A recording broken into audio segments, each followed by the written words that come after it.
Oh my lord. I gotta say, for this being the actual first regular episode of ReZero, this was simply amazing. In my reactions, if you guys get a chance, check it out on Patreon.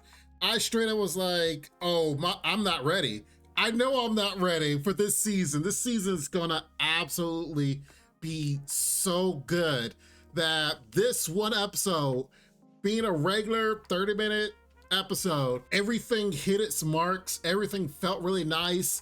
Of course, I am wanting more to see more out of it, but I definitely didn't feel like it was rushed or anything. So this being just the second episode, so much pain is gonna follow, especially being ReZero and especially having Subaru anywhere in here. The blood will flow, as we've seen many times in the opening and closing, which we will digest and look at here in the future. But first things first,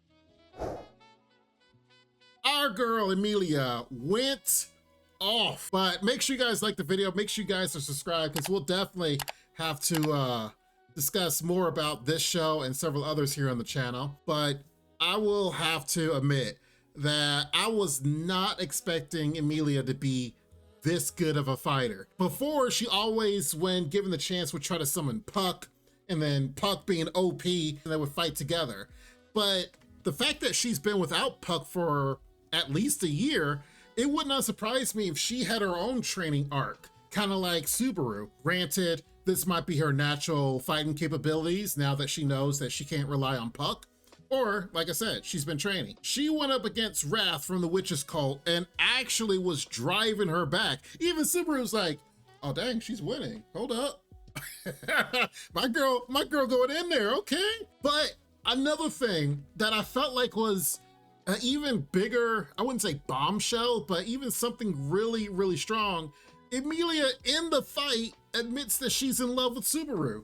As she had said that the Wrath Witch was not necessarily making fun, but criticizing Emilia. Emilia's like, excuse me, my hair, my features are loved by someone that I love. So you trying to chastise them? Excuse me, you need to know your place.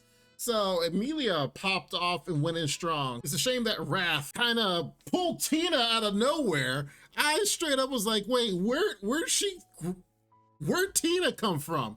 And of course, as Emilia is literally coming with the final blow, the Wrath just like, hey, about that though, pulls up a hostage. Emilia has to stop, and then Emilia gets attacked, which is such a shame.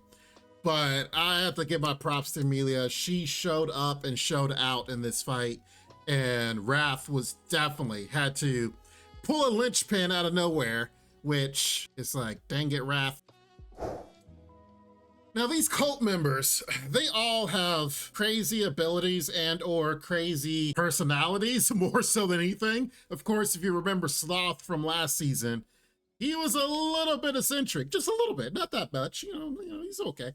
But Wrath here, Subaru this whole time is trying to go for one angle about Wrath, how she's kind of been, I wouldn't say nice, but she's been eccentric to a degree of like crazy in a kind way, delusional.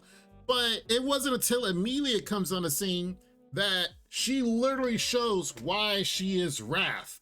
The fire, the brimstone, the flames that were coming off of this girl were intense, showing how much rage she has against Emilia. I can only speculate, like my speculation is this, which of course is why you guys are watching this. My speculation is this, probably another person that was infatuated with the witch that Emilia looks like. In this regard, I would think Wrath's, as she said, husband, kind of like Razel, fell in love with a witch and then tore away from Wrath. And then of course Wrath sees Emilia and it reminds her of the witch. So of course she brings back all this rage because it's something personal that happened to her. Now, of course, I assume at some point we might get a backstory to explain this. I mean, we always kind of do. But for now, this is kind of my speculation, as we are kind of seeing what in the world is up with Wrath and what is going on with her. But then, of course, Greed comes on the scene as he's saying, yeah, Emilia's gonna be my 79th wife. And it's like, huh? And I love the fact that that was like the final line in the episode. Because, of course, he's Greed. You know, most characters that exhibit greed, especially in any show, albeit Full Metal Alchemist or even that time I got reincarnated as a slime, we have greed. Of course, they want things, they want to have things, and they go about it in different ways. I guess he gets infatuated with different girls, women, and then decides to take them because he's strong. With the fact that Emilia was taken, old Subaru would just off himself so that way he could reset at a given time and find some way to get rid of Wrath, but then save Emilia. New Subaru, after what has happened in the second season, and he's learned that he needs to play out his lives more and not just at any inconvenience just off himself to reset. I think he's actually going to play this one out. Even though Emilia gets taken here, I believe that he's probably going to try to call in more reinforcements now that we know more of the witches cults here in the city. It's going to be all hands on deck, save Emilia, instead of him just offing himself and then be like, okay, how can I save everyone in one go? We'll definitely see if that's confirmed next week. You know, for all I know, he could just still like, you know what, screw it. I'm going to, you know, off myself so I can try to fit everything in. But I just don't get that feeling anymore right now. Overall, amazing episode, and definitely wants me wanting more. Eventually we'll learn more about Wrath and as far as where all this anger and just total personality shift is coming from once Emilia's on the scene. We'll learn about that later, but let us get into the dissection of the opening and closing, because I think there's a lot to this. Probably take most of this video here, so let's get started as early as possible.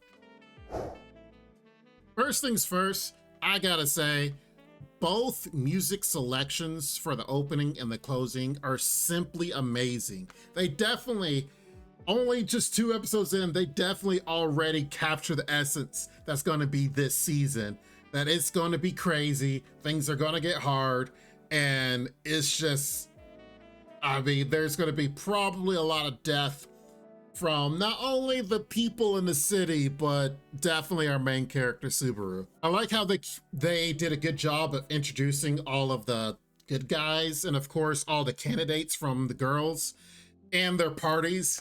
So, you know, just the fact that they just pop in just to show these are all the players on the board, if you will, and of course all the enemies that they will have to face. Because right now, we're just showing just Subaru versus the witches cult, but down the line, it probably is going to be everybody on deck, all hands trying to attack the witches cult versus them. And we'll get to see a lot of abilities from different people. So I'm looking forward to that. So for a brief, like half second, it actually shows the witch here that of course everyone keeps mixing up Emilia for, which, you know, we saw like more of her last season, but yes, she does have some familiarity to Emilia, but for one brief moment, it kind of showcases her as like, all right, this is the person that gave Subaru the gift.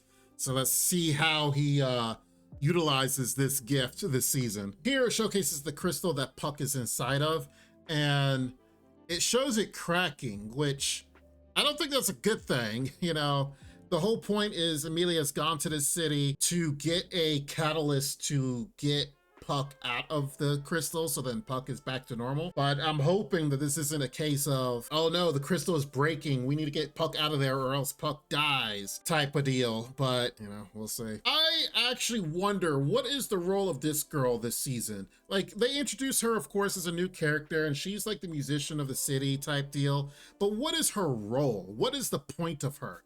Like, yes, we can introduce characters, we can laugh at them, make jokes and stuff, but what is their crux? Like, is something gonna happen later? Like, the only thing I can really think of is because she kind of is like the hope of the city, that in the future when the city's on fire, destroyed, attacked, and the hope of the people is down, maybe she sings a song to lift the spirits of everyone up. That's the only thing I can really think of. Otherwise, she's just kind of like, comedy, comedic aspect of it off of Subaru.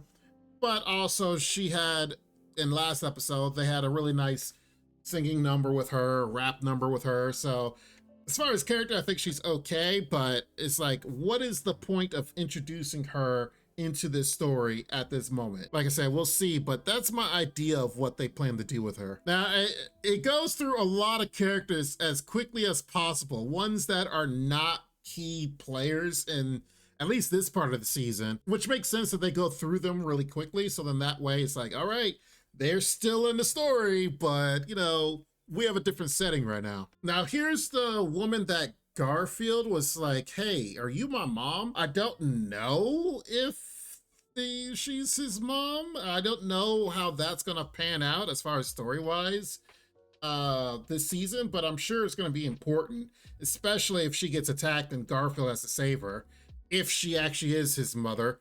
And if she's not, maybe she just ends up being a character that, you know, he reminisces his mom from. That's my guess. Here, I don't think we've introduced any of these characters yet, but they look like the guards of the city, which they're probably all gonna die. you know, get injured. They're probably gonna die a few times, but maybe in the final fight, you know, they might survive. It depends on their character. How are they written? If they're written like super arrogant and super pompous, like, oh, like, you know, they try to push Subaru aside, like, oh, you don't know anything that's happening. Yeah, they're probably gonna die and we're not gonna care about them. But if they end up having some important roles, I could see them being some really strong characters. We already know about these two because we've introduced them thanks to Wrath. But the key is whether if they could survive to the end, which, you know, maybe in the final life of Subaru that they will, but yeah, they've, you know, we've already seen some of their deaths already. With the fact that the city is being destroyed, there are pictures of the city destroyed, and then it's like a fountain of blood. I don't know if this is more figurative or if it's going to be so destroyed and there's so many people dead that there really will be rivers of blood, because they did make a point in the first episode how they try to keep the canals clean, and even like you can be fined even if you throw up or throw trash into the water. I can see how that is like, oh, remember that? Well, you know what? The waters are definitely not clean by the time that all this happens. So it doesn't surprise me that they put that in there to kind of remind later for you, like, oh yeah, they did care about the waters being clean. Well, they're definitely not clean now. So I don't know if this is more figurative or literal, but we'll see. It seems that to me that there are things that different characters care about. Like here is the book that Ram burned. Either it's the book that Ram burned when she was in the fight with Roswell, or it's the book that Betty had, that it was burned up because now she's with Subaru, so it's not something she has to care about anymore. It's something that happened last season. And it seems like these next frames to me are things that are issues, lingering thoughts that different characters have. So that's why I'm thinking maybe this is about Betty, the belly ripper, the belly slicer herself. Now, granted, she's dead, but she is kind of haunting Garfield right now. Now, they didn't really go into detail whether or not if it's really her spirit or if it's just more of a mental thing. I honestly have no clue, but it wouldn't surprise me if he does try to get stronger because of that drive. Seeing Raphael and it's like, okay, I need to be a stronger person. I have no clue what this is. I saw the picture of like the cathedral and stuff, and I tried rack my brain as far as if it's anything that we've already seen, and I do not recall. So it makes me believe that this might be a place in the city. I don't think it's something we've come across yet, but I could be wrong. And if you try to correct me, please no spoilers in the comments. Somebody wanting an apple, have no idea the significance. I think this is a feature thing. Now this is pretty important, the crystals. Now these are the reason why Emilia came to the city. She's trying to get the important crystal to try to revive Puck or bring Puck back. So this is something that is very important to Emilia. So looking at this, I think this is Wilhelm's wife, the one that was the true swordsman that died, maybe when she was younger. So it makes me believe that we might get like a backstory of how Wilhelm met her. And of course, the whole issue with the whole family be with Reinhard. And I apologize, I believe earlier I kept calling him Raphael, but Reinhard. So, and of course, that's only because of the red hair. So if it's someone totally different, then, I mean, the only clue I have is the red hair. So I think it has to do with Wilhelm, but we'll see. I have no clue what this is. I tried looking at this. I mean, in the background, it might be part of an organ or something. I mean, I have no idea.